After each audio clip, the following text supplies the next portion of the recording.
Sorry about that. We had a little technical difficulty here. We're gonna go ahead and go back more towards. We're gonna go back more towards what we were talking about, where Coach Butler was getting recruited in high school and transitioning from the high school level to the college level, and just kind of the impact everyone had on him throughout that process. Kind of go into some detail on that and just kind of how everything transpired at the college level for you. As I was stating, Troy Johnson played an integral role in terms of me getting to the college level. It was basically, he played in the NFL, so he reached out to a guy by the name of Mike Johnson, who was the wide receivers coach at Oregon State University.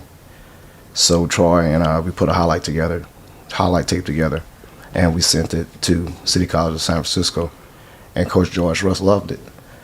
And it was a hectic process because it was almost more or less towards the end of the school year when things were transpiring, but we also were in the thick of track and field.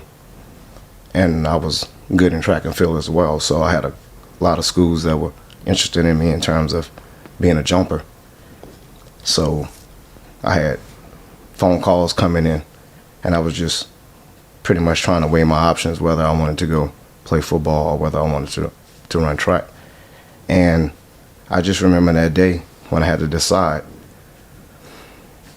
I got a fax came in from University of Louisiana Lafayette, a full ride for track and field. So that kind of added more stress and added more pressure onto the whole recruitment process. But eventually, I just spoke with my parents, talked to my brothers, talked to Coach Rush. He made me feel confident. And my dad always told me, just go with your heart and go be great. So I elected to go to City College San Francisco. And while I was out there, I kind of dip and dabble with track and field as well. But because we were good in football, I kind of pretty much put all my focus into that. And that was an experience, one that I talk about greatly. And it actually propelled me to actually going on to University of Cincinnati and doing some things there. But it was just a great experience.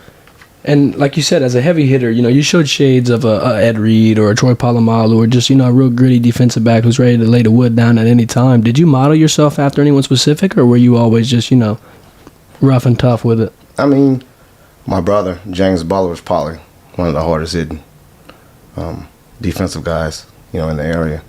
So we just came from I had a physical type mentality. And as far as NFL, at that time it was Ronnie Lott, Steve Atwater, those particular type of guys, and they just, came downhill.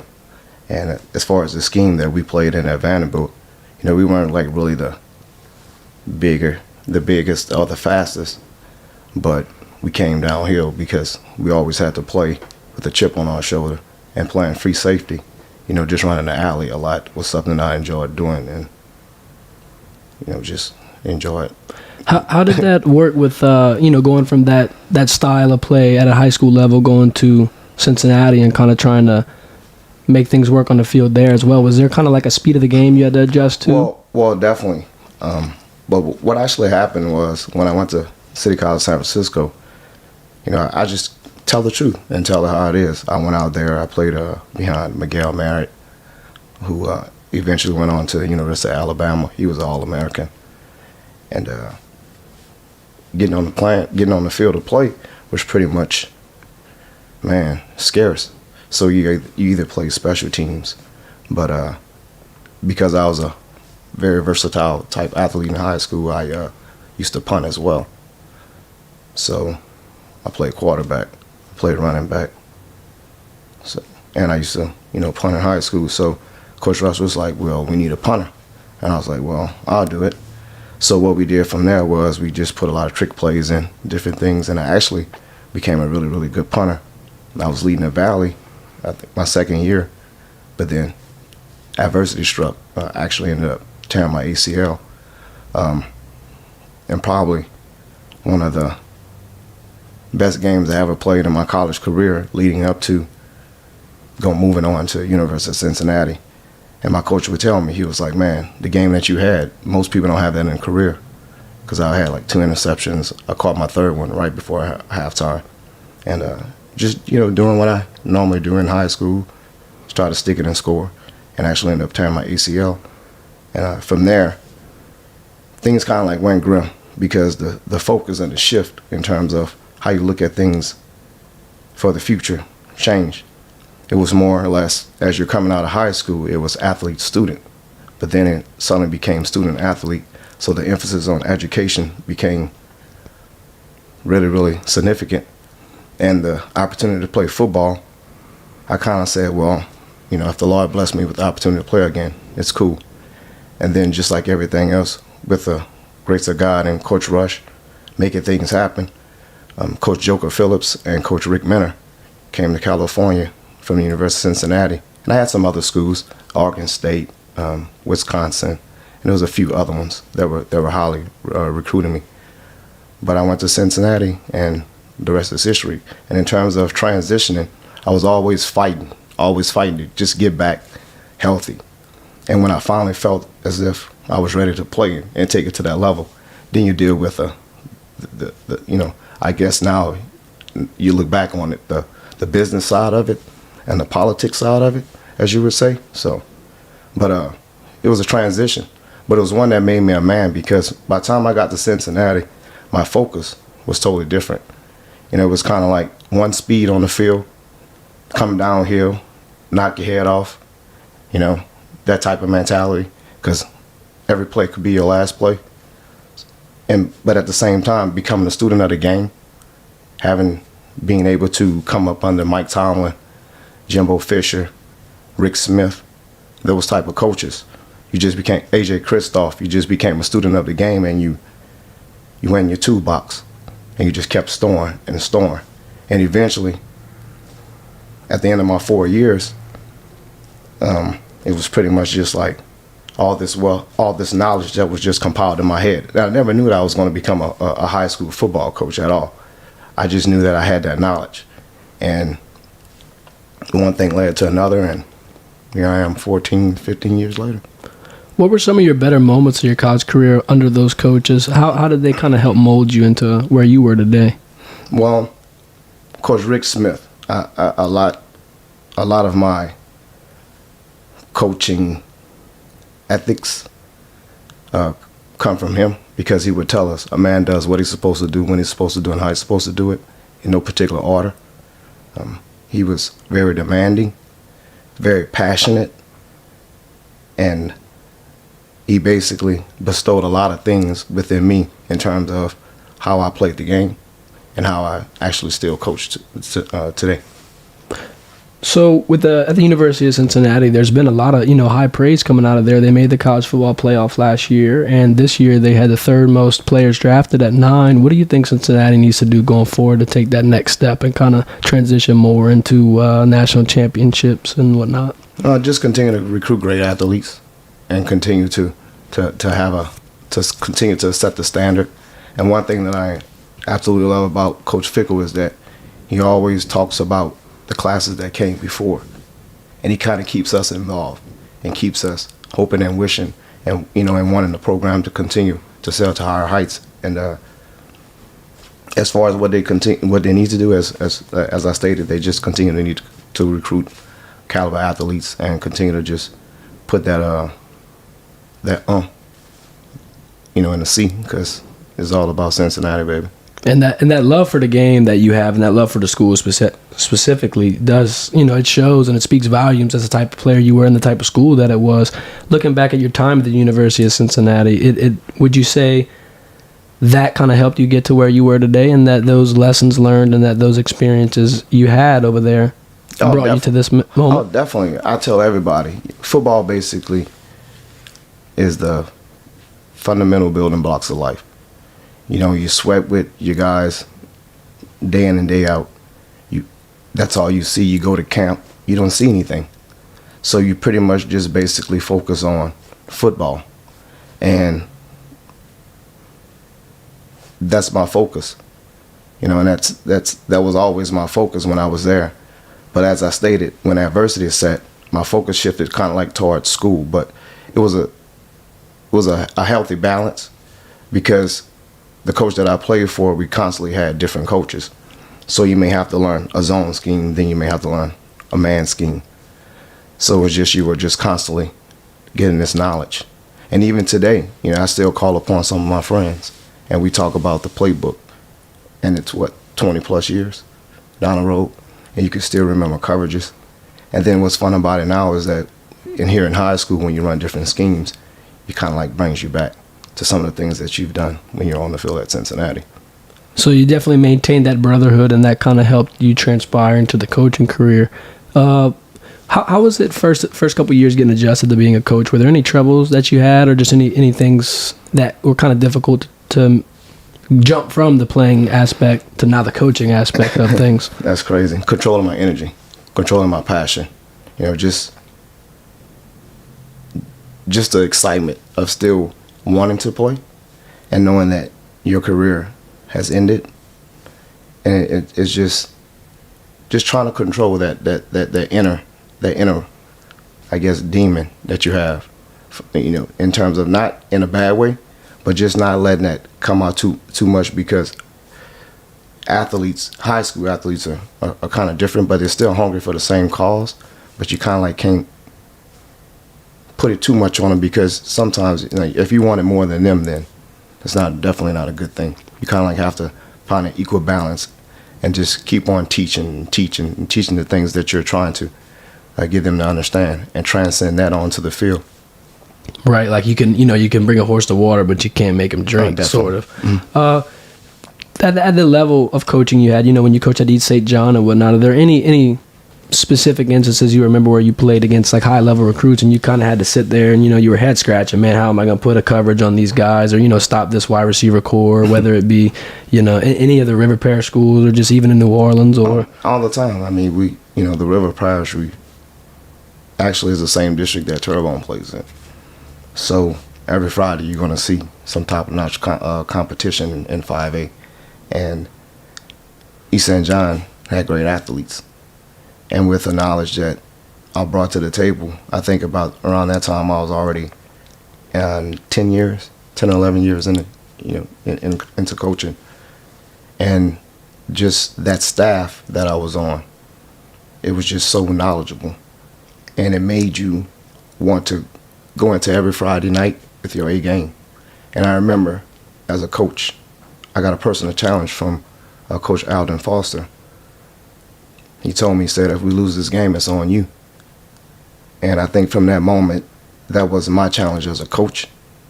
That really made me dig into my bag and just prepare and coach every game like it's that big game.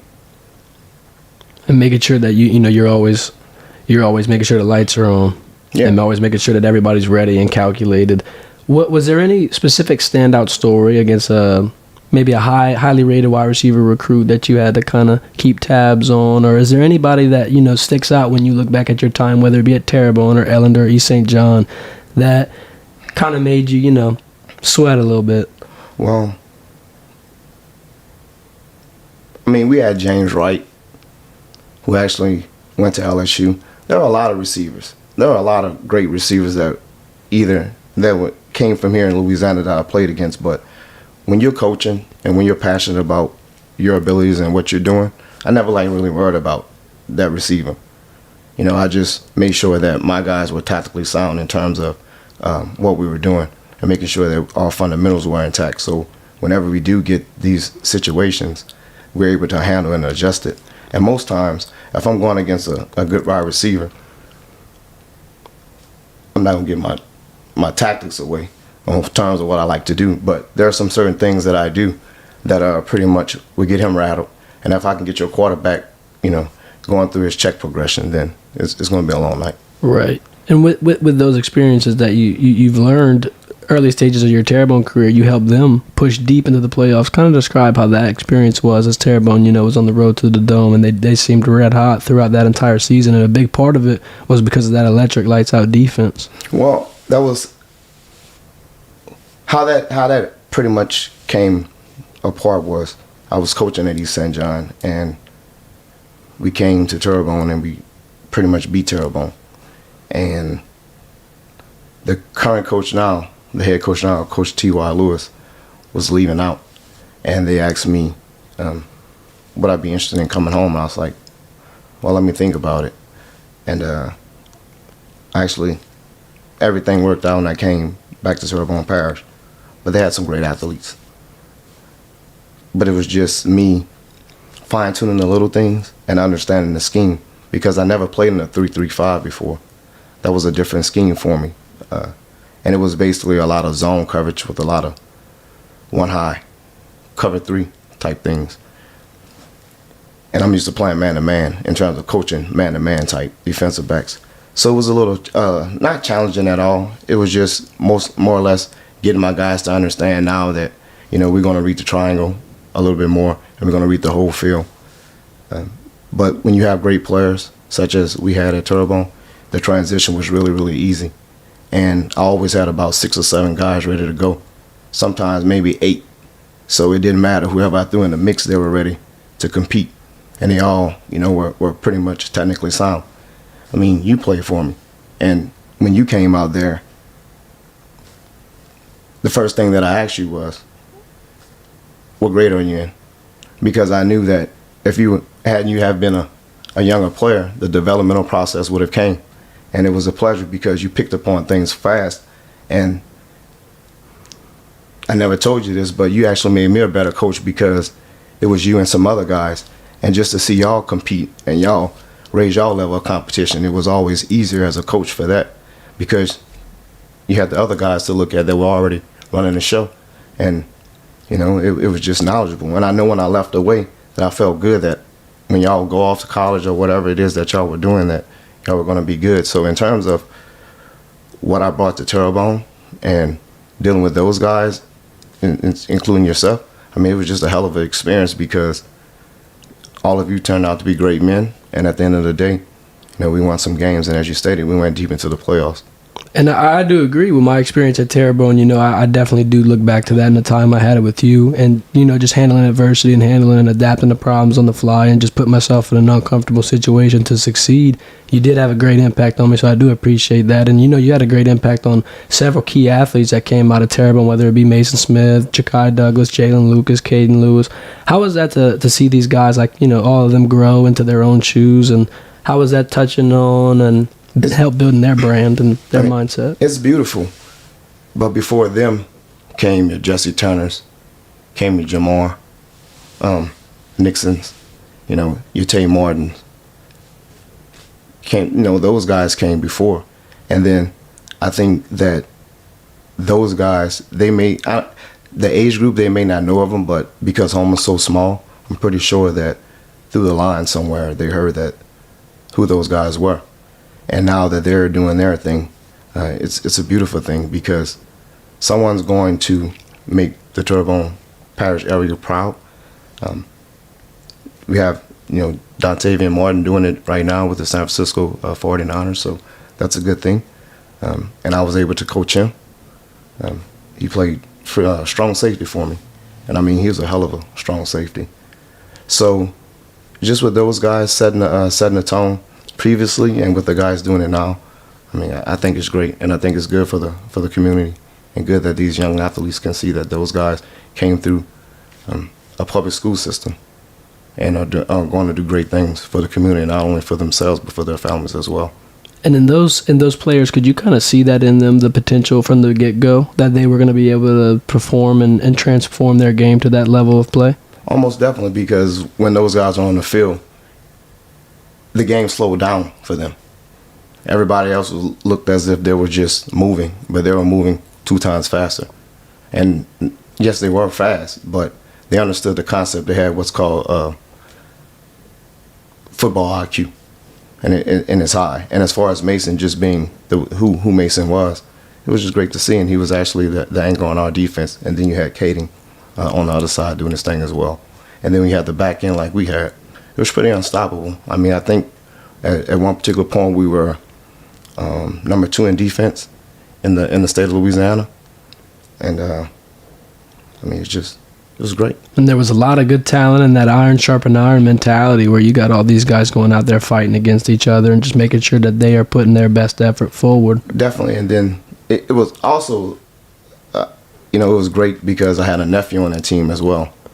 and Colin Butler, and he was an integral part in that defense, and just he made it go. And then I had the guys on the back end, all of them, they just made play after play. And the one thing that I loved about it was that, man, they could hit. And my whole thing is, your kids are going to take the disposition of a coach. That's what I think, and that's what I try to bring in my players. I want them to take the disposition that I have in terms of just being fundamentally sound, being prepared, being hard-nosed, and at the same time just giving you all and never giving up, into the last play, because you never know. Because I've lost a game. Well, we've lost a game. We were playing Barb, East St. John, first round. Nobody went into Lake Charles and did that to Barb like we did. And we lost the last play of the game on a Hail Mary. And, man, that's probably one of the most memorable games. No, it's a lot of memorable games. We were playing Destrehan, and Javon Antonio stripped John Emery, scooped the ball, going to score, threw the flag. So, yeah, it's been some rough ones, but at the end of the day, it all makes you better as a coach. Of course. Nowadays we got the NIL, name, image, likeness laws and all being passed throughout for the LHSA, the Louisiana High School Association for Athletics. How do you feel about the NIL and their increased role in high school sports? I think it's good because not every kid will have the opportunity to go to your Power 5 schools. Makes the playing field, I think, a little more even. Gives you HBCUs, give these other programs an opportunity to compete. Right. And and with the portal as wide open as it is, a kid can land anywhere. So I think it's a good deal, but it has to be wise. But there's a lot of chatter about it going on now, as we know, between Jimbo Fisher and Nick Saban, and Deion Sanders and that whole ordeal that's going on. But I mean, it's going to expose some people. So kind of be quiet a little bit, I guess, in certain situations, because you don't want to say too much. But at the end of the day, just understanding it's a real situation, and that these guys, put a lot of sweat into perfecting their craft, and they should be able to be compensated. And speaking of the compensation, we've got a lot of good value being added to the cornerback position. I personally feel the cornerback position is one of the the hardest positions to play in the field. And in the NFL, you got guys like Jair Alexander, Jalen Ramsey, Denzel Ward, all signing contracts more towards the $100 million range. Seems like the value for a cornerback's increasing. Do you think cornerbacks still deserve some more love out there, or are you glad to see these guys getting paid? Oh, definitely, man. I mean, I love defensive back. It's a beautiful position to play, because it's kind of like it's like you're dancing to me, like, in a sense, because you have to have good feet, you have to have good hips. The receiver knows where you're going. You have to pretty much know, when routes are going to get broken off, and those particular things, what routes can they particularly run. And with the different route concepts that they're running now these days, I mean, you never know where a wide receiver is going. So I think, yes, as far as those guys and their lucrative contracts in which they've signed, they deserve it, because at the end of the day, all it takes is one play, and then all that can be pretty much wiped away. So why not pay those guys for their skills and abilities, and allow them to live a life in which they feel comfortable. And I'm glad that they're getting more towards that upper echelon of pay, because I mean, like, quarterbacks are getting paid that, running backs, wide receivers, but DBs are arguably just as, if not more, important in those positions. You know what I mean? And those, they're kind of holding Definitely. a lot of vulnerability on the field. They're guarding the fastest guys, and then they gotta be faster. And then let's just say a corner like maybe an Eli Apple or whatnot gets burnt a couple times, but then he doesn't get burnt 1,000 times. Those times don't get talked about. He only get talked about on the bad plays. It seems how it is. I don't know why you're going to reference Eli Apple. I mean, no disrespect to him. I mean, he's a hell of a player. But, I mean, he pretty much downplayed hometown. Yeah, he did come at the New Orleans Saints for sure. Tried to come at that. Problem with that. I have a little problem with that, because at the end of the day, we are who we are. Right. And he made himself a target with that. That was a heel turn if I've ever seen one. He's hated now. But yeah, I think, like you were saying, I think, you have to have those good cornerbacks, because the game has become such more, it's like just speedy. And the receivers are getting bigger. Of course. And the dynamics of cornerbacks are changing. You know, Sauce just got drafted, and that's going to be interesting. Him with the Jets, and they were talking about some potential matchups that he's going to be faced with, and that's going to be interesting because I particularly like his game because he's a long guy, and he can take away a lot of route concepts, and just be patient because you know he can play the leverage game. So it's going to be interesting, and you know, so I'm looking forward to that as far as you know his game and watching the matchups that he's going to be against, and Jalen Ramsey and all those guys. I'm looking forward to the guy with the Raiders. His name,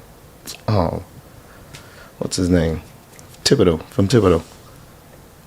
The cornerback, man. How can I not? Let's lean towards Google for this. Come on, man. No disrespect at all, because Amik Robinson. That man can ball. Of course. I watched him pretty much tear us up in high school. So, you know, by himself. So no disrespect to you, Amik, man. I mean, you're a hell of a player. What do you for real? I kind of feel like this conversation and this conversation I'm about to bring up has been highly talked about for years now. The DBU topic, defensive back university. What university do you think is producing the best high level DBs in mass quantity? Who would you give that title to? I mean, for a long time it's been LSU, but Corey Raymond is now with Florida Gators. But DBs come from different places. I mean, I don't think there's like one particular DBU. I think when you talk about a unit who's DBU, it's always been LSU. And then you had Miami. When I was coming up, it was Miami, the Hurricanes with the Blades brothers, those particular guys. But as far as DBU, what school, I really don't know, because when I click on football on Saturdays, I mean, it's normally SEC or I catch a Bearcats game. But I mean, I watch so much football, and I just like watching good cornerback play.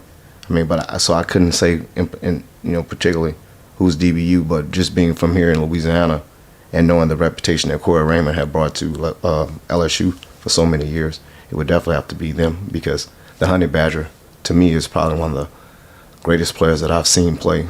Agreed. And I watched him in high school when he was at St. Aug, because my nephew was playing for Thibodeau High School. And, man, and Trevon Reed was playing on the field as well. So just to watch those two was pretty phenomenal. And speaking of Tyrann Mathieu, him signing with the Saints is huge. I'm going to be excited to be able to see a more up close and personal view of that type of player. And, LSU put out a lot of great guys, whether it be Patrick Peterson, Tyrann Mathieu, Jamal Adams, or Davius White. What do you think made LSU be able to do that? Would it be the coaching, or would it also be the fact that they can recruit in-state in a very tough and gritty environment that is Louisiana football? Well, that's one thing I've heard before, that some coaches, they'll take a player from Louisiana, but their ceiling is so high, there's pretty much not too much. You don't get too much growth and development out of them. I've heard that in the past, and I think a lot of that has contributed to the fact that we're not like actually a big state. And with us not being so big, but being rich in the football tradition, you can get a lot of good coaches to go back to these high schools and teach some of the things that they learn at their college. So I think just our overall talent level, and just our overall the goodness that coaches do in terms of preparing their kids. So when you go to a place that has, like LSU, that has all the intangibles that you need as far as your strength programs, your nutrition programs, and all those particular things, and then the knowledge from the coaches, you put all that together with the athleticism and the abilities those kids already bring to the table. Even if you get like an incremental change in terms of their abilities, then you get greatness. And for the football level of it for Louisiana, it seems like a lot of these guys are in that iron sharpens iron mentality. A lot of people all want to be able to play ball. You're around this environment at LSU football. It's so contagious. It's one of the most energetic and charismatic colleges. in terms of getting people excited. Everyone, when they're younger, wants to play football or at least be a part of the whole show. So I think that's the biggest draw of Louisiana and for why football is so important at a young age. I mean, how could you not? You know, I grew up on LSU's campus, to be honest.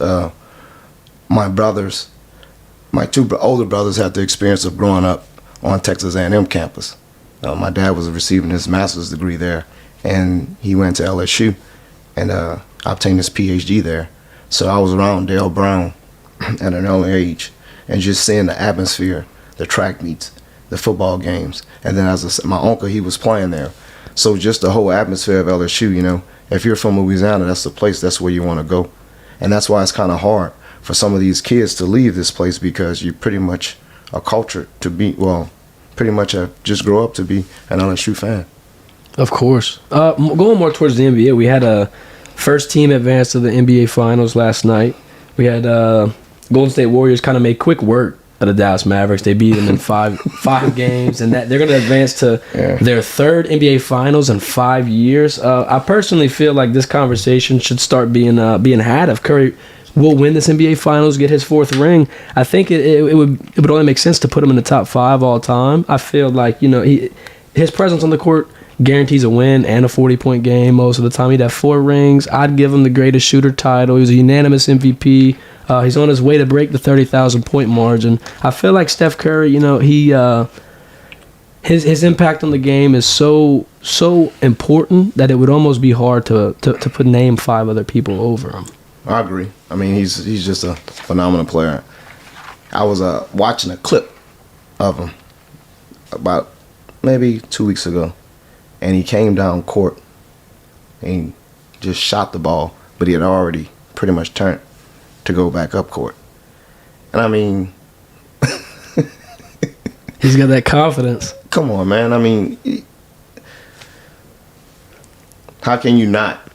Of course. My favorite moments of Curry are when he turns around and just starts shimmying or dancing already. He's already celebrating, ball doesn't even go through the net. Or you got like guys like Klay Thompson who are, you know, spotting up in the corner, maybe waiting on the baseline for a rebound. He's going to go back and transition when that ball gets in the air. I mean, shooting that many shots over that amount of time, I mean, it's kind of pretty much like second nature. But then last night I watched, was it last night or maybe night before? It might have been last night. I watched the Miami Heat against the Celtics. Man, I don't think Miami might have some new subdivisions coming up, because they were shooting some bricks. Yeah. I mean, major. I mean, not even hitting nothing at times. And the NBA playoffs has been like that. For some reason, it's like this last couple weeks, it's been you either on or you're off. Man, like, it's rough. That's been pretty bad. But as far as Stephen Curry, I mean, that guy's phenomenal. I think that he will go down as one of the greats, most definitely. In Game 4 of the Warriors and Mavericks, you had Dallas Maverick player Reggie Bullock.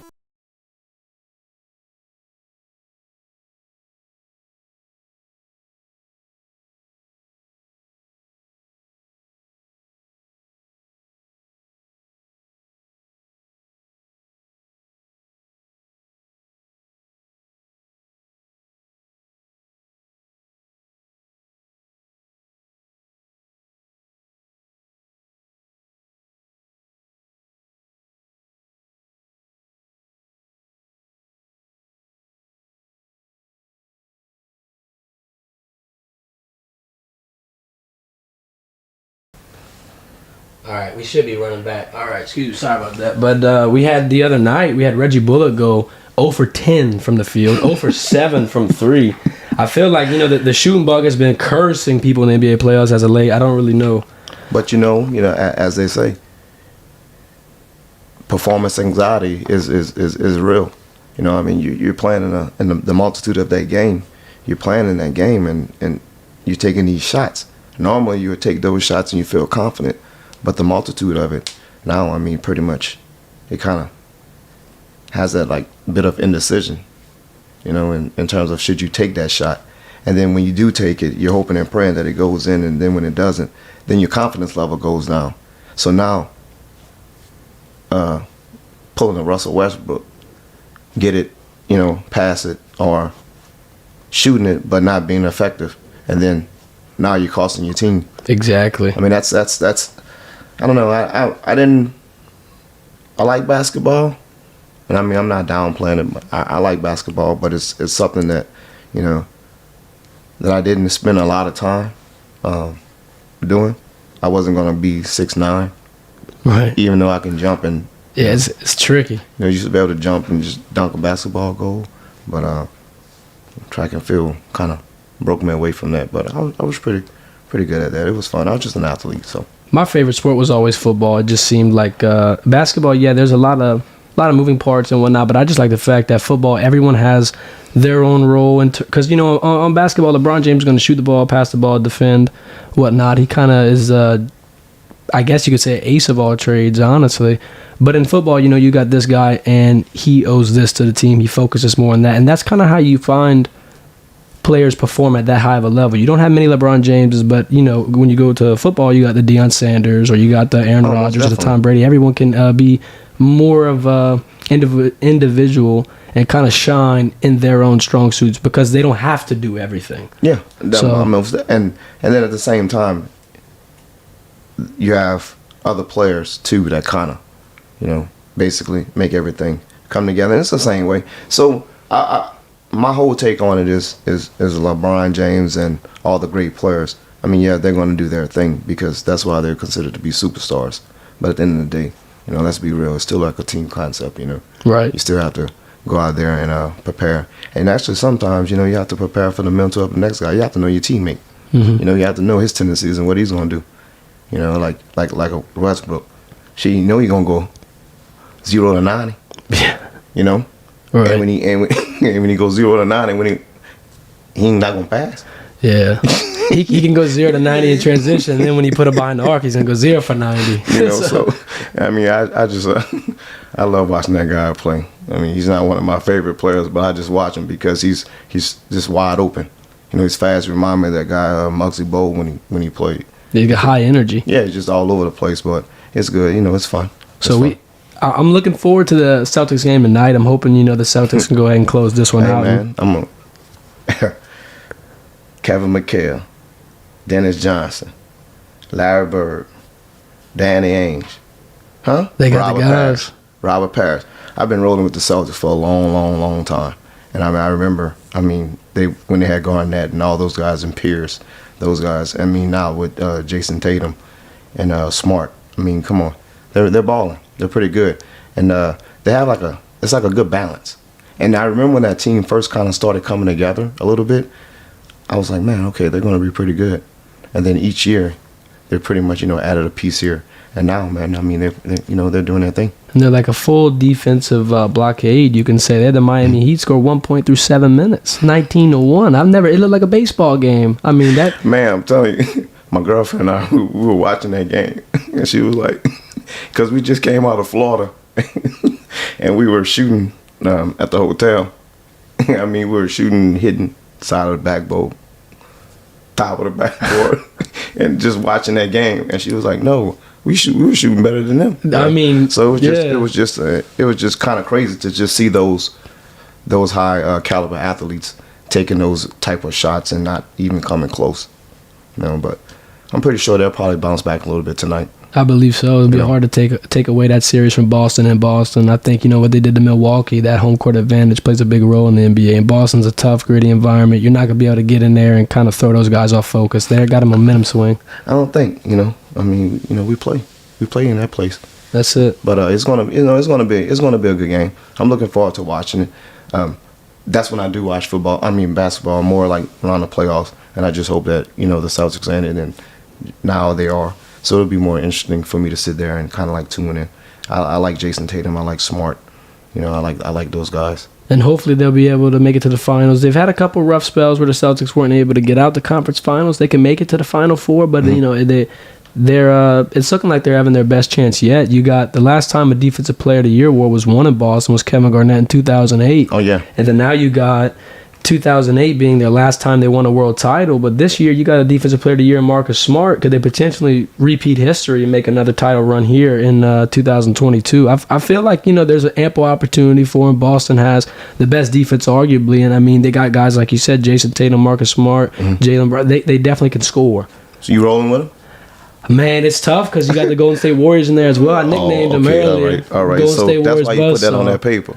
Man, Because you're a Warriors fan. man, I wouldn't say a Warriors fan, but I do think Who you support? I like the Houston Rockets. Like the Rockets? My dad lived in Houston, and it was Okay. just always it was a proximity thing for Okay. me. That's who I was Okay. around my most younger years. But it's ironic because the Warriors knocked off the Rockets a lot, so it was kind of grit. It's bitter for me to watch the Warriors succeed still. Okay. But it's just hard to bet against Steph Curry and Steve Kerr. Steve Kerr's got the mentality from Jordan. He played alongside him, won some rings with him, and that goes for a lot. Because Phil Jackson, like we were saying earlier, players play with how they were coached and in the and the experiences they went through. And I mean, that's a perfect experience right there. Phil goes way back, and I mean the Lakers, man, they go way back in terms of those players that played under him. So definitely, I think that makes a lot of sense. I believe this is going to be a very interesting series to look forward to. And then if the Celtics and the Warriors could meet, it's going to be polar opposites. You got a completely powerhouse offense and a powerhouse defense, and you're going to watch a clash, I believe. I think the Warriors, if they have an on-shooting night, it kind of creates a sense of urgency on the other team and, mounts pressure quickly. People feel like they have to answer, and that's kind of where the problem lies. I don't think Boston has any problem with handling adversity. Like I said, Boston is in a tough environment. These players, sure, they play for Boston, but they also do hear when they do wrong. You know what I mean? Yeah. They got that pressure year-round, playoffs or not. Yeah. So I think everyone in this situation is ready, and I really do think for the first time in a while, we do have the two best teams playing in the finals potentially if Boston can finish this out. We'll see. I mean, as I stated, I'm a Celtics fan, so just having those guys in the thick of things is just a good thing to see. Of course. And it pretty much keeps me at bay and gives me something to do. And just think about my next fishing trip. Next fishing trip. That's what you've been focusing on for sure. Yeah, man. I mean, that's the getaway. You can't drink all that water. You can't do anything about your problems. If you have those, you pretty much just get out there and just get focused. And the thing about it is, people don't understand like why I fish so much, but I fish a lot because that's the way that I was brought up. Since about 3 or 4, I remember traveling from Baton Rouge to Houma to fish because my dad was in college and we didn't have a lot of money, but that was a way for us to take care and eat, and we used to hunt. So I can remember us packing up and coming to Houma for the weekends, going trolling, fishing, going rabbit hunting, and taking all that stuff back to Baton Rouge. And we did that all throughout, the year, the seasons, and that's something that always stuck with me. So when I have my kids, I try to teach them the same way to be able to provide. And the good thing is that not be selfish with it. Just help people, because there's a lot of people that struggle. And sometimes, my token of appreciation for what they're doing is just, them telling me thank you for giving them something. But at the end of the day, I know that, we all must survive, because it's a lot of things that's going on out here, but fishing definitely is one of the things that I like to do on my off time, besides coaching. And it's a great hobby, and that's a great mindset on looking at things like that. Is there anything else you'd like to say before we go ahead and wrap this up?